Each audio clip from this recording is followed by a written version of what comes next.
Good morning, good afternoon, or good evening, my fine friends. Welcome to the 11th episode of Season 12 of the Tom Petty Project podcast. I'm your host, Kevin Brown. This is the weekly podcast that digs into the entire Tom Petty catalogue, song by song, album by album, and includes conversations with musicians, fans, and people connected with Tom along the way. First off, I hope all the dads out there had a wonderful Father's Day this past weekend and got to spend some time with your kids. I had an excellent day. I went for a nice 7-ish mile walk in beautiful weather in the morning. Then me and my two daughters went to play pool. Then we went to the record store where I picked up a couple of Kinks albums. Eldorado by Jeff Lynne's old band ELO, or current band I guess too now, and the seminal post-punk/punk album Pink Flag by Wire. We also went to the bookstore and I picked up Darkly Dreaming Dexter because I always enjoyed that TV show and I thought maybe I'd read the book.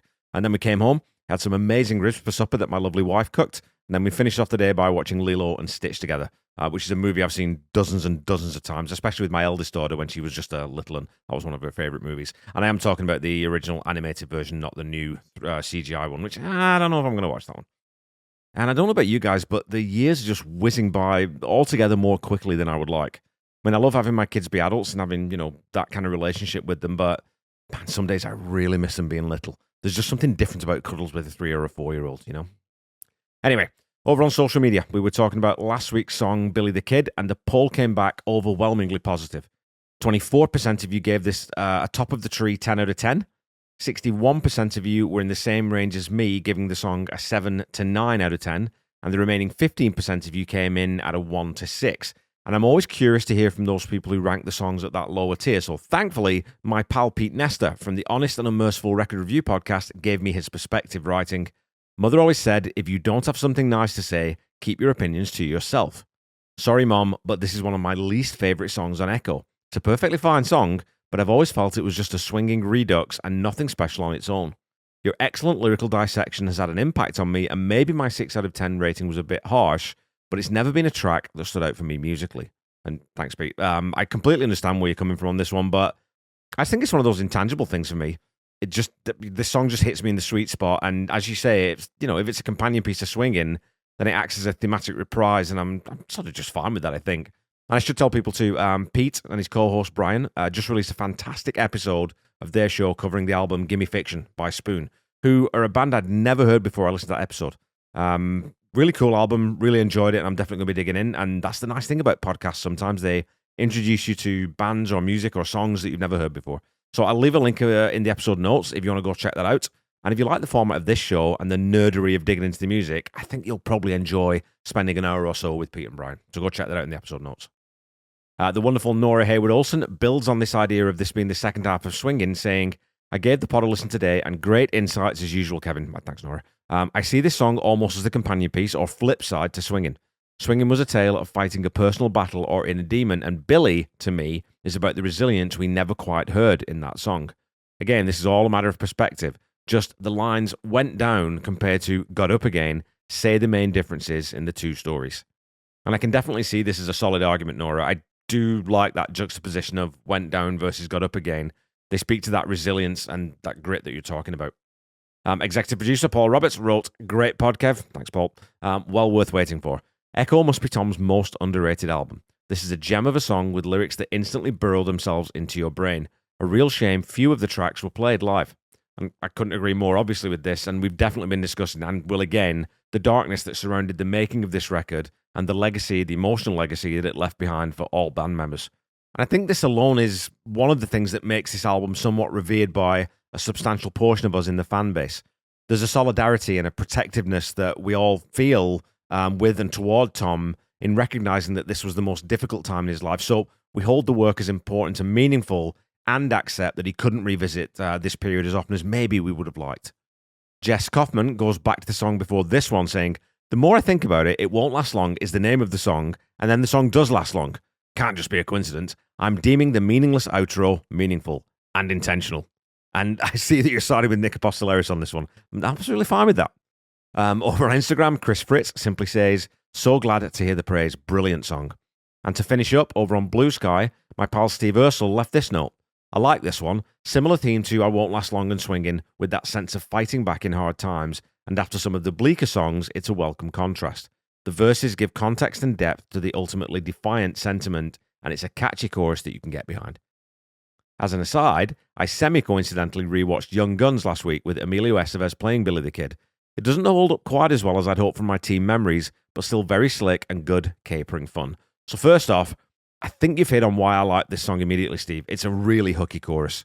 You know, that imagery is always going to land for me, especially as, moving on to your second point, I adore the movie Young Guns. It was one of the holy trinity of movies that me and all my friends watched when I was, I don't know, between sort of maybe 16 and 19 or 20. Young Guns, Highlander, and The Lost Boys. Those were the three. And I've seen Young Guns probably, I'd say at least 50 times, probably more than that. And I watched it again probably 4 or 5 months, and every scene still absolutely stands up for me, dude. It definitely hasn't aged badly for me. And coincidentally, too, Benmont Tench plays on John Bon Jovi's soundtrack for Young Guns 2, Blaze of Glory, which I know is probably not an album many people would hold up to be John's greatest work, but it's another one that I just sort of love. The orchestral arrangement on Santa Fe alone is enough to make that album work for me. Okay, well, that's social media wrapped up. Thanks to everyone who left a comment. It's always a pleasure reading your comments and reacting to them. Let's dive into this week's track, the Mike Campbell solo composition, I Don't Want to Fight.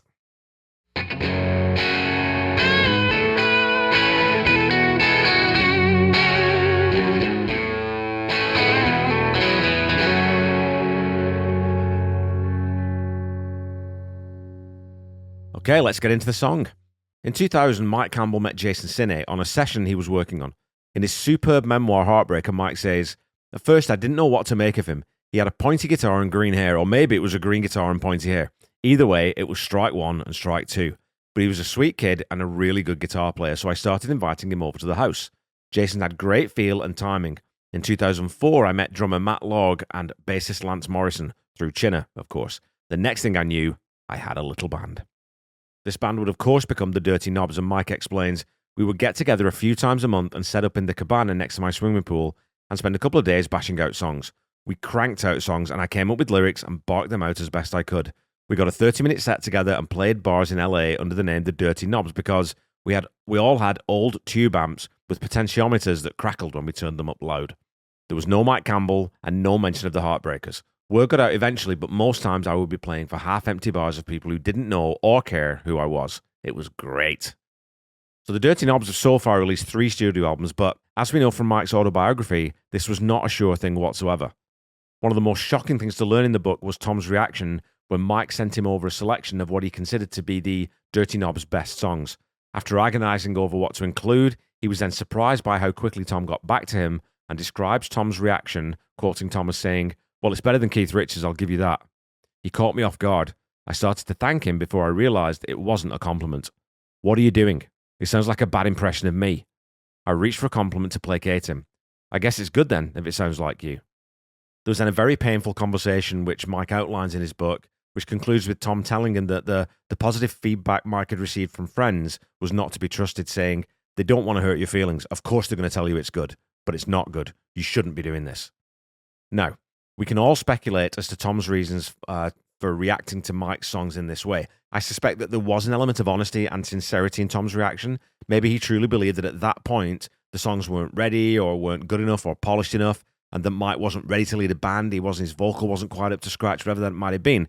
Now, he could most certainly have handled the exchange in a more tactful way, and Mike himself writes, "I had hoped in my quietest daydreams about what would happen that he would say there was stuff I needed to work on and that we could work on it together." And this would likely have been a more, appropriate response given how close they'd been friends for so long. But as we know, when it came to music, Tom had no patience for anything other than chasing perfection. He also had a singular clarity of vision about his own musical direction, and my guess is that the thought of Mike being distracted by a side project maybe worried Tom into thinking that he wouldn't then necessarily bring all his best ideas to the Heartbreakers. Whatever the reason, you can tell in the book that this was a humiliating, dispiriting experience for Mike, to the extent that he wouldn't fully pursue the Dirty Knobs as a fully fledged band until after Tom passed. Reckless Abandon was released in 2020 and kickstarted Mike's new lease on life as a frontman in earnest. But what does all this have to do with Echo? The sessions for which took place throughout the second half of 1998 and into early 1999 before its release in April of that year, so fully probably around 5 or so years before that conversation between Mike and Tom on the phone. Well, as we've already noted, today's song, I Don't Want to Fight, was written solely by Mike, with the addition of one line from Tom. In Conversations with Tom Petty, author Paul Zollo asks, I Don't Want to Fight is a song written by Mike Campbell alone, without any help from you? To which Tom responds, you know what I wrote? I wrote, I'm a lover, lover, lover. But he had really done the whole song, so I didn't think it was fair to take credit for it. But I did help with that one line. And again, if we rewind to 1998, we know that Tom was in rough shape. Mike recounts in Heartbreaker, Echo was recorded in my house. There were long gaps between sessions. I hadn't seen Tom for weeks when Bugs called me and told me Tom wasn't doing good. He said he didn't know what to do. How bad is he? Mike, he's real bad. Bring him in here, I'll figure out something for him to do. I pulled up a simple rocker I'd written for the album that had my temporary vocals on it. I set up a mic for him to replace them, but I wasn't prepared for when Bugs brought him in. I was stunned. He shuffled in like an old man, slow and frail. He lowered himself to the couch and managed to move the microphone closer. The corners of his mouth pulled down into a scowl. My heart felt heavy. And I think it's fair to speculate about whether or not this song would have made the record if Tom were in full fighting shape. There are 15 tracks on Echo as it is, and with most of the album being implicitly autobiographical, you wouldn't have been surprised if this song had been cut, especially as there are other songs penned by Tom that didn't make the album. So you can definitely read into this that Tom liked the song, thought that Mike delivered lyrically and vocally, and that it earned its place on the record. So it makes his reaction to Mike's demos all the more interesting as it's related in Heartbreaker. It tends to reinforce my opinion that Tom couldn't work out how to say to Mike, hey man, I'll support you with this, but you're still 100% committed to the Heartbreakers, right? The fact that this song exists on a Heartbreakers album does suggest that Tom knew Mike was onto something. Also, maybe there's a little gratitude being sprinkled in here from Tom, recognizing that while he was at a low ebb, Mike stepped up and brought something forward to try to keep momentum in the sessions and to give Tom some purpose. Mike remembers, we tried a few passes at the song, but he was struggling. To help him, I sang it instead, yelling, I don't want to fight, I don't want to fight, with you, with you, with you, over the changes to encourage him. Tom shook his head. You should sing it, Mike. I should sing it on the record? He nodded weakly. But he motioned me closer. I leaned toward him. Don't sing that with you, with you, with you part. That's bad. What should I sing there? His lips pulled back into a hint of that grin he had. Go, I'm a lover, lover, lover. I laughed. It was perfect. Even in the darkest times, there were still little special moments like that. So even in this low period, that warmth and brotherly love still shines through. And I think I'd reflected previously, perhaps on social media, that to me, it was important for Mike to include that difficult passage about Tom's reaction to his Dirty Knobs demos. It made sure that we knew that Tom was a real human being with his own flaws and his own insecurities, rather than just being this idol figure that even Mike sort of looked up to and was dazzled by. Because when the rubber hit the road during the Echo sessions, Tom had the acuity to recognize that this was a good song, and it fit into Mike's hands and mouth better than his own. Right, that's a lot of background there, but as it's the only Mike solo write in the catalogue, I thought it was probably worth spending a little time examining the route that this one took to ending up on the record.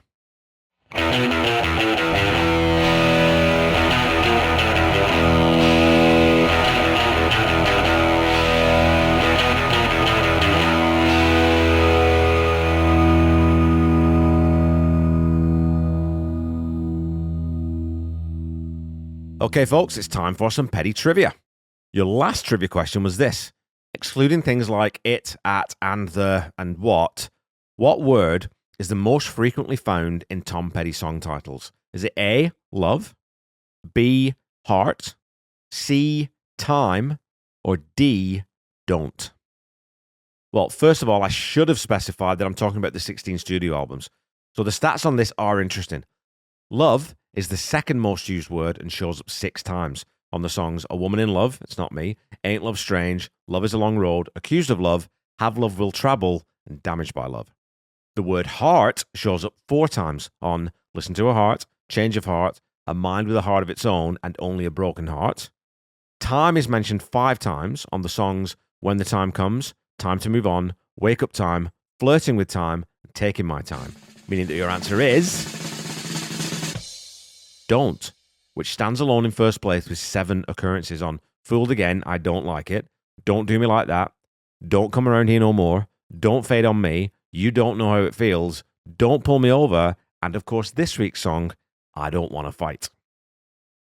Your question for this week sticks with song titles, and it's this. Which album features the longest single-word song title in Tom's catalogue? Is it A, You're Gonna Get It, B, Hard Promises, C, Wildflowers, or D, Mojo.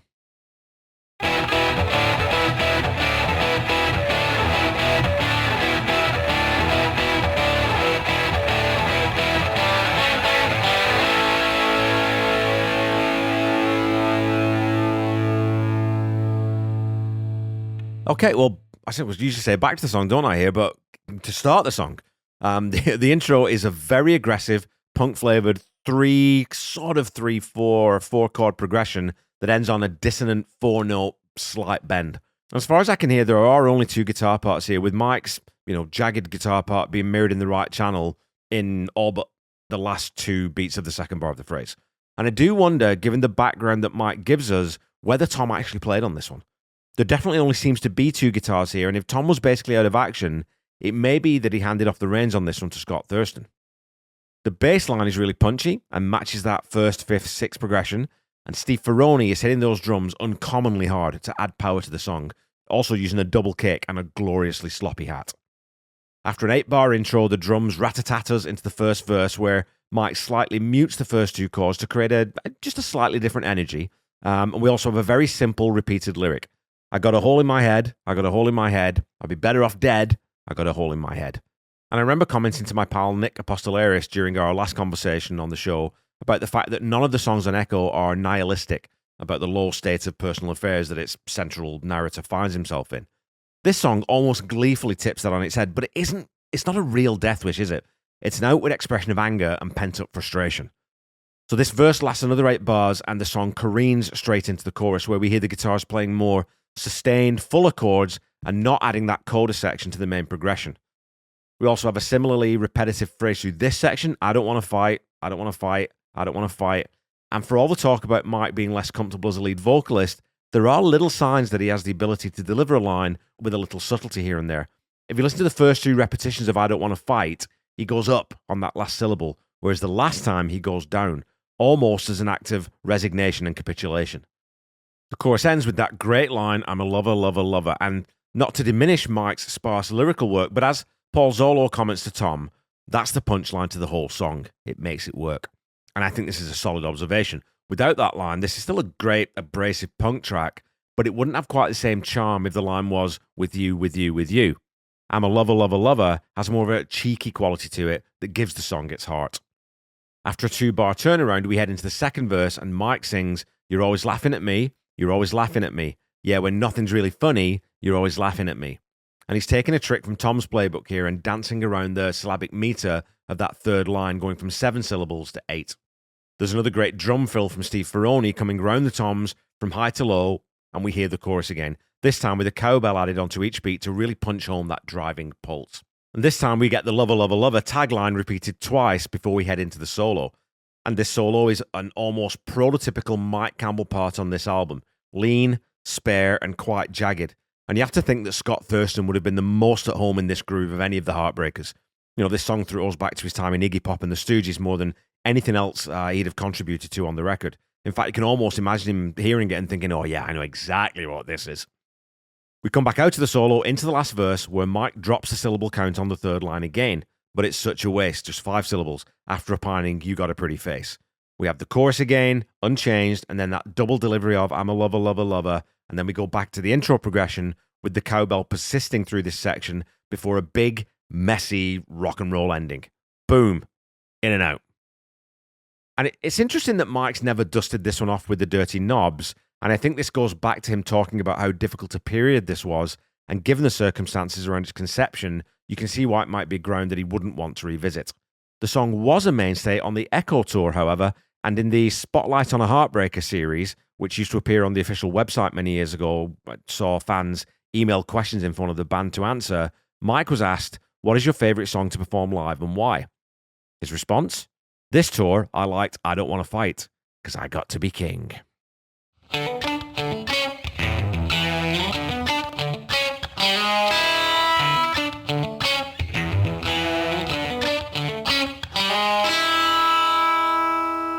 Okay, Pettyheads, that's it for this week.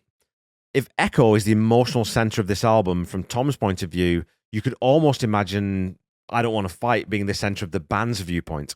The leader is in rough shape, sessions are perhaps not as smooth, and as Mike pointed out, have become irregular.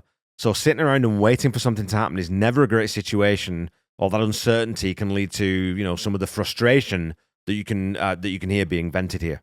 And look, I can't score this track in the upper echelons of the Heartbreakers catalogue, but it's a tight, punchy little piece that gives us a hard left turn from what we've heard for most of this album. So I'll give this fledgling Mike Campbell solo joint a respectable 6 out of 10.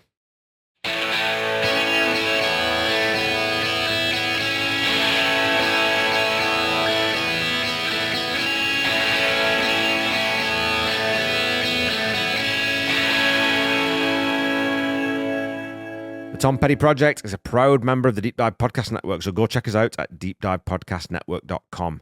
I'm sure you'll find lots of great stuff there that you wouldn't mind listening to, including my other podcast, Seaside Pod Review, a Queen podcast that I do with my best friend Randy Woods, and we are going live this weekend. June 21st, we'll be live on YouTube to wrap up the Miracle album. We've covered all the songs from that album now, and we've asked our listeners to rank the songs from 1 to 10 in order of preference in which song they prefer. We've sort of tallied all the scores on those, and we're going to tell people the final rankings according to the Seaside Pod Review for The Miracle. You should also check out the Ultimate Catalog Clash that I co-host with my pal Corey Morissette. We are covering REM this season, the 4 albums from Green to Monster. We're talking about those, and that's a good time so far. We're getting lots of great feedback on our Discord. I'll leave links to all these things in the episode notes. And don't forget to follow me on Facebook, Instagram, Threads, and YouTube at The Tom Petty Project. And you can check out at Tom Petty Project on Blue Sky. Go follow, like, subscribe, do all those things. And again, keep talking to me in the comments. As your weekly reminder, the Tom Petty Project is not affiliated with the Tom Petty Estate in any way. So when you're looking for Tom's music, please visit official streaming platforms, or again, go to your local independent record seller, grab some physical media. If you're looking for official merchandise, go to tompetty.com. And if you're looking for merch for this show, please go to tompettyproject.com. Don't forget to check out the Tom Petty Nation and Tom Petty Fans Forever groups on Facebook. And please make sure you check out Tom Petty Radio on Channel 31 on Sirius XM. Until we meet again next week, keep listening to and sharing Tom's music. Try to be kind. Try to say I love you to someone at least once a day. Stay safe and healthy, and I'll be back with you next week to talk about a short little ditty titled This One's For Me. Bye-bye.